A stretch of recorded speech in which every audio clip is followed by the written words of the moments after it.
ఏమండి, నన్ను వదిలేయండి, ఇంకోటిని ఎవరినన్నా చూసుకోండి.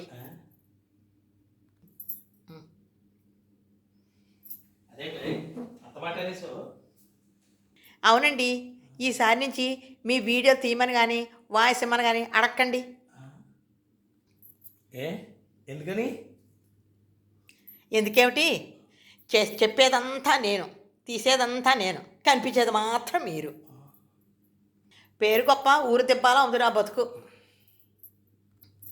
అదేం లేదయ్యా.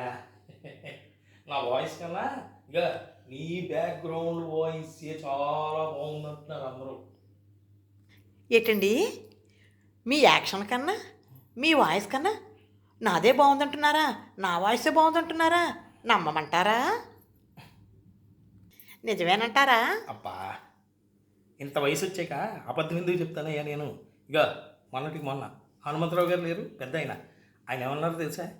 ఏమయ్య సూరిబాబు, మీకన్నా మీ ఆవిడ గారు చాలా గొప్పగా నటిస్తున్నారు అన్నారు. నేను నాకు ఆశ్చర్యం వేసింది. మన బషీర్ భాయ్ లేడు, ఆయన అయితే అబ్బబ్బబ్బబ్బబ్బ ఏ వాయిస్లోనే యాక్షన్ చూపిస్తున్నారండి మీ మిస్సెస్ గారు అని పొగిడేంటున్నాము. ఇంకా శంకర్రావు గారు, ఆయన చెప్పక్కర్లేదు, ఆ లోపల లోపల కుళ్ళుకున్నా బయటికి మాత్రం ఇచ్చబాబోయ్ ఎంత అద్భుతంగా చేస్తున్నారండి మీ ఆవిడ గారు అని మెచ్చుకున్నారు.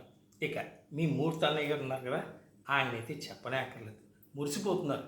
కానీ ఇన్నాళ్ళు నేను కెమెరా తీస్తే మీరు యాక్ట్ చేసేవారు, ఇంక నా కెమెరా తీసే పని కష్టాన్ని తప్పించింది మా సిస్టరు అని ఒకటే పొగడతారు. మీ విజయాలకి మా సిస్టర్ గారి కాంట్రిబ్యూషనే చాలా ఎక్కువ ఉందండి అంటున్నారు. ఇంతకన్నా ఏం కావాలి? ఇప్పుడు అడిగితే చెప్తున్నారు, ఇప్పటివరకు ఎందుకు చెప్పలేదు? చెప్పకుండానే ఇక నీకు దిష్టి తగిలి కాలు జారిపడ్డావా లేదా? అలాంటప్పుడు చెప్పి కనుక వాళ్ళు పొగిడేరు అని అన్నాను అనుకో, ఇంకేం జారిపడతావోనని భయంతో చెప్పలేదయ్యా.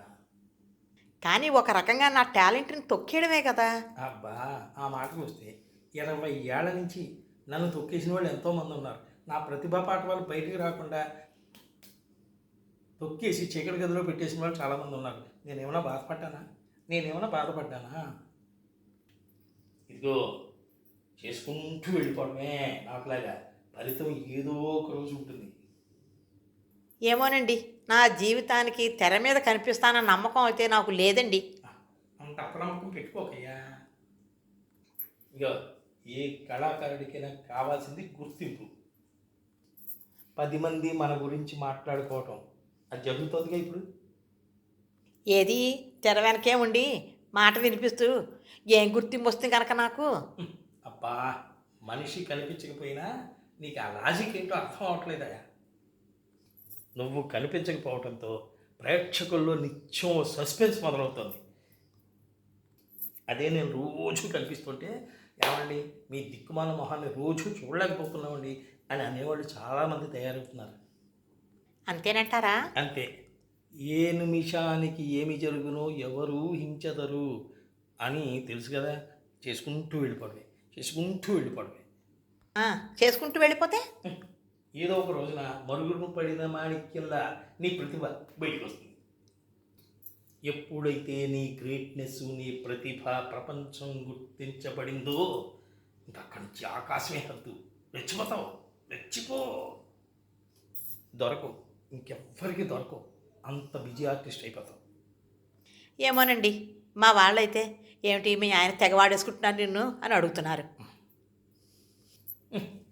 భర్త భార్యను వాడుకోకపోతే దాన్ని పోయే వాళ్ళని వాడుకుంటే వాళ్ళు ఊరుకుంటారా? అయినా ఏవో లింకులు పెట్టి మన మధ్య గొడవలు పెట్టేయాలని చూస్తున్నారు కానీ మీ వాళ్ళు. ఇంకా చూడు, ఇదే చెప్తున్నా, ఆధిపత్య పోరు ఎప్పుడైతే మొదలవుతుందో అప్పుడే పతనం స్టార్ట్ అవుతుంది. ప్రతిభ క్షీణిస్తుంది, అది గుర్తుంచుకో. ఇంతకీ ఏమిటంటారు? ఏమంటాను? ఇగో చెప్పింది చెయ్యి, చరిత్ర అడగకు. ఇగో ఇప్పుడే చెప్తున్నాను, ఏదో ఒక రోజు నువ్వు గొప్పగా సాధించగలవు. ఏమోనండి, నాకైతే నమ్మకం లేదు ఈ జీవితానికి గుర్తింపు వస్తుందని. అబ్బా, అదే నీ దగ్గర ఉన్నది. భవిష్యత్తును ముందే ఊహించేస్తావు, ఇట్లా కంగారు పెట్టేస్తావు. అర్థం అర్థం చేసుకోవు.